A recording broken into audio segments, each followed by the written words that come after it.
All right, we're back. Another one.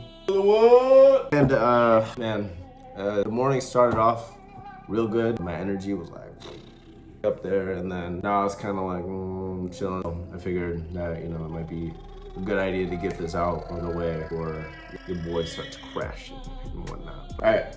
One of the strangest things about being human is that we don't always choose what's best for us. We're often going to choose what's familiar. And it's in our nature to choose comfort. We're ironically lazy in that way. And this isn't to insult, but the brain's gonna gravitate towards what's familiar due to the mere exposure effect. This was coined by Robert Zajon, who was an influential social psychologist. So the premise is that a person can fully understand that a relationship is unhealthy for them and still struggle to leave. We see it all the time. And we will also see that people will know that a habit is hurting them and continue to return to it. Again, I think a lot of people do this, but obviously to different degrees. You can want change with every single ounce of your being and still find yourselves repeating the same patterns. Speaking, there's been a ton of habits that I've had to unlearn as a result of how damaging that they were becoming in my life. And they weren't even things that I saw right away, were accumulated, started to compound, and it wasn't until after a little while that I started to see the effects that they were having on my well-being. Like if our nervous system could vocally speak, it wouldn't be asking itself, is this good for me? Rather, probably be asking something along the lines of, have we survived this before? And something is familiar, it creates a sense of predictability, stability, even when it causes pain, discomfort,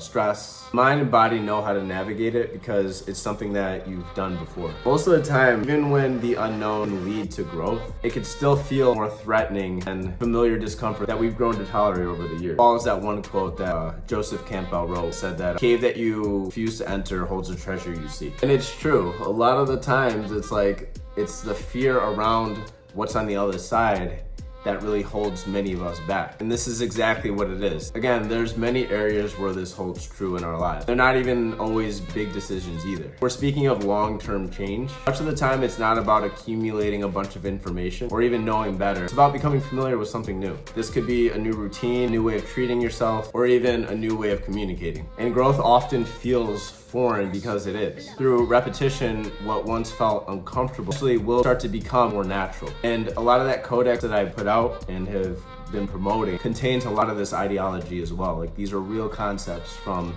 people who have done the research on these ideas. Obviously, it's mostly about nutrition, training, mindset, but again, these principles could be applied across the board. It's not just fixed to that. And that's the whole point of the codex. Life that you had to force eventually starts to become life that you no longer have to think about. That's really what it's all about. And things that are familiar or things that have become familiar don't work both ways. Like the same mechanisms that keep people trapped in old patterns, the same exact thing that can set them free as well.